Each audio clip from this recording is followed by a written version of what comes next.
Assalamu alaikum, dear students. We are learning geography of class 9th, chapter 5, that is natural vegetation and wildlife. Our today's topic is importance of forests for human beings. Forests की क्या अहमियत है, fine क्यों अहमियत है इंसानों के लिए, इसको आज हम समझने की कोशिश करेंगे।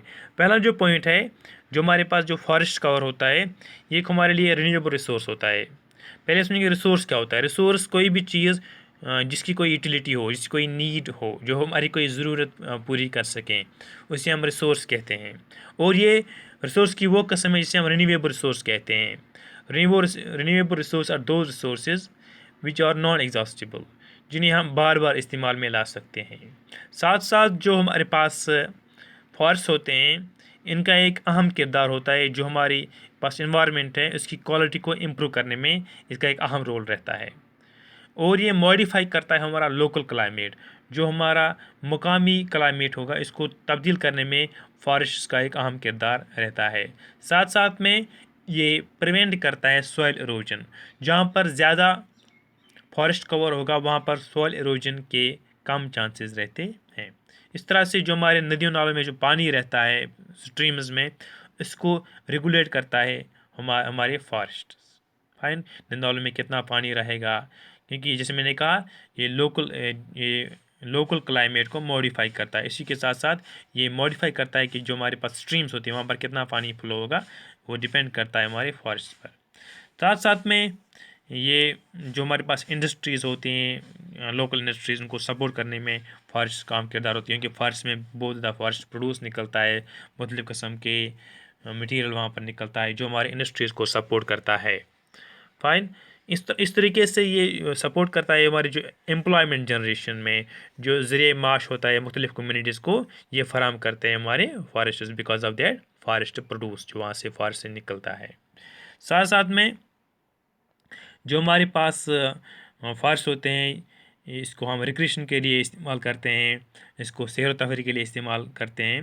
फाइन, ये एक इंसान को जब काम से या बाकी जो मशगूलात जो होती हैं, तो उनसे फारिग होने के लिए, फिर तफरीह के लिए हमारे फॉरेस्ट का इस्तेमाल करते हैं।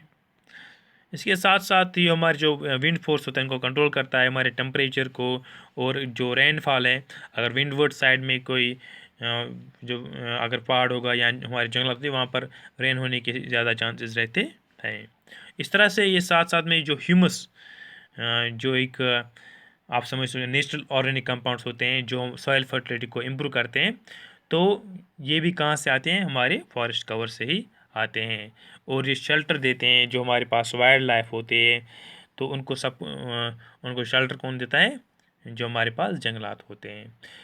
इंडिया की जो नेचुरल वेजिटेशन है, इसमें काफ़ी ज़्यादा तब्दीली आई, काफ़ी वजूहत की वजह से। ख़ास तौर पर अगर हम बात करेंगे, जैसे growing demand of cultivated land, क्योंकि इंडिया की पॉपुलेशन बढ़ रही है, इस वजह से डिमांड्स जो है कल्टिवेबल लैंड की, वो इंक्रीज़ होती है। साथ साथ में कि इंडस्ट्री ज़्यादा से ज़्यादा बढ़ रही है, हम माइनिंग में इन्वॉल्व हो रहे हैं। फाइन, और जो अर्बनाइजेशन होती है, जो ज़्यादा से ज़्यादा हम शहर आबाद हो रहे हैं, इस वजह से जंगलातों पर काफ़ी असर पड़ रहा है। और एंड लास्ट पॉइंट इज़ जो ओवर ग्रेजिंग होती है हमारे पास्चर्स की, जो हमारे पास पास्चर्स होते हैं, जो हम इस्तेमाल करते हैं अपने मवेशियों को घास खिलाने के लिए, तो उसकी ओवर ग्रेजिंग से हम देखते हैं कि सॉइल एरोजन वगैरह होता है। इस वजह से हमारे जो जंगलात पर काफ़ी असर पड़ रहा है, खासकर अगर हम जनरल में नेचुरल वेजिटेशन की बात करें।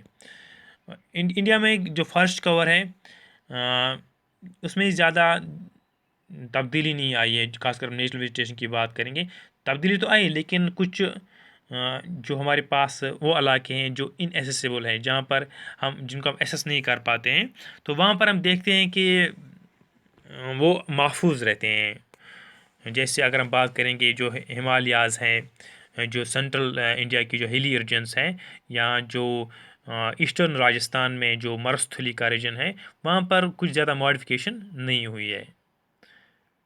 और हम देखते हैं कि ज़्यादातर इसके बगैर ज़्यादातर इलाके हैं, वहाँ पर जो मॉडिफाई हुआ है हमारा हमारी जो नेचुरल वेजिटेशन है इसमें काफ़ी तब्दीली आई है, बिकॉज ऑफ इसमें डिग्रेडेशन आई है और इंसानों ने उनको ऑक्यूपाई किया हुआ है। एक्सेप्शन इसकी सिर्फ है हिमालयाज़ और हिली रीजन जो सेंट्रल इंडिया की, और जो मरुस्थली है जो ईस्टर्न पोस्टर्न ऑफ जो हमारा थार डेजर्ट है वेस्टर्न राजस्थान में, तो वहाँ पर हम देखते हैं कि वहाँ पर कोई ज़्यादा तब्दीली नहीं है। बाकी जो इलाके हैं वहाँ पर काफ़ी मॉडिफिकेशन आई है, वहाँ पर काफ़ी डिग्रेडेशन हुई है बिकॉज ऑफ ह्यूमन ऑक्यूपेंसी, क्योंकि इंसानों ने उनको ऑक्यूपाई किया हुआ है। इंडिया की का जो इस वक्त का अगर हम बात करेंगे तो हमारे पास जो फॉरेस्ट कवर है 2019 का जो रिपोर्ट है, India state of forest report 2019, उस हिसाब से हमारे पास फॉरेस्ट कवर है डेट इज 24.56%। 2011 में 21.05% था, वो बढ़कर आज 24.56% बढ़ गया है। और यहाँ पर आपको याद रखना चाहिए कि जो सबसे ज़्यादा यहाँ पर फॉरेस्ट कवर जिस स्टेट में है दैट्स मध्य प्रदेश, और सबसे ज़्यादा अगर हम फॉरेस्ट कवर की बात करेंगे यूनियन टेरिटरी में, वो अंडमान एंड निकोबार आइलैंड्स में है। और यहाँ पर हम सेलिब्रेट भी करते हैं, जैसे कि हमारे पास वर्ल्ड एनवायरनमेंट डे होता है दैट सेलिब्रेट ऑन 5 जून हर साल।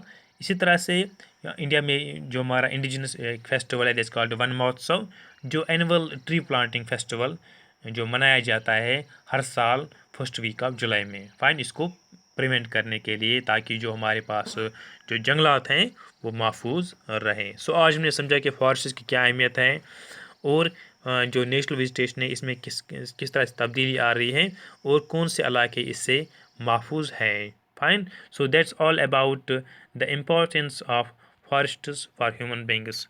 Thank you very much.